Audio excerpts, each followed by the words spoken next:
Magandang gabi po sa lahat.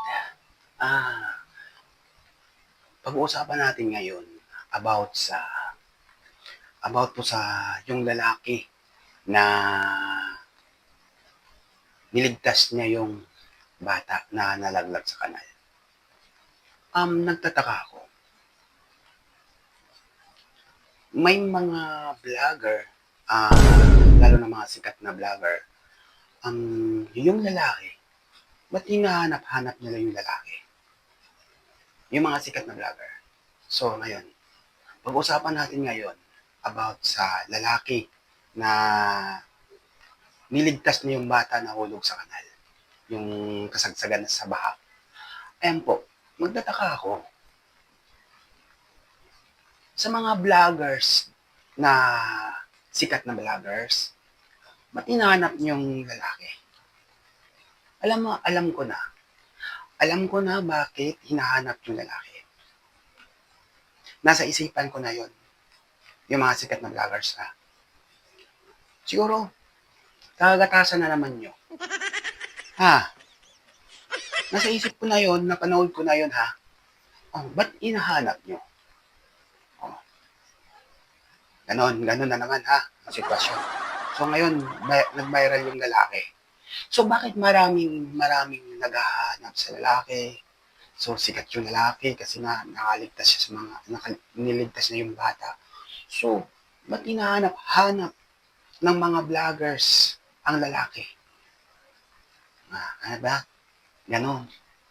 So, alam ko na yung sinasabi. Alam ko na yung takbo ng isip nyo. Yung mga sikat na vloggers. Di ba? Siyempre, nagatasan na naman nyo. Di ba? Doon kayo eh. Doon kayo magaling eh. Di ba?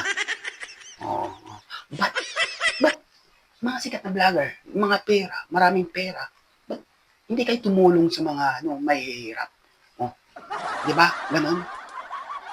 Ba't hinahanap niyo yung lalaki? Gawa ng, baka gagatasan na naman nyo. Grabe kayo ha. Ayan yung lalaki Ayan yung sikat na lalaki na, ayan Ayan yung sikat na lalaki na nag-viral ngayon na tinutulungan yung bata. Ayan. Ayan. Gagatasan na naman yun yan. Kayo ha. Alam ko na yung mga isip nyo, yung mga sikat na vlogger ha.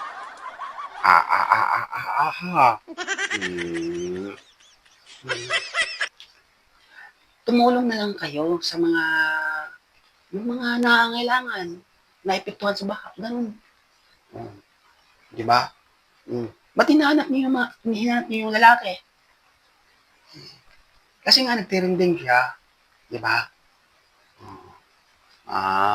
Grabe kayo ha. Yan ang mga isip niyo ha. Naiisip ko na din yan. Naghihintay lang kayo ng Ay, mga sikat na vlogger dyan ha. Shout out sa lahat ng sikat na vlogger. Huwag naman yung datasan. Tutulong kayo. Huwag yung binablog nyo, tinutulungan nyo. Tumulong kayo. So, walang tawag yun. Walang video-video. Tumulong kayo sa kusa. Sa personal, hindi yung binibidyohan mo. Binablog nyo. Binatasan nyo. Ano yun? Hindi yung pagtutulong. Ginagatasan na niyo yung tao eh. Kaya ha? Sige na nga. Bye-bye.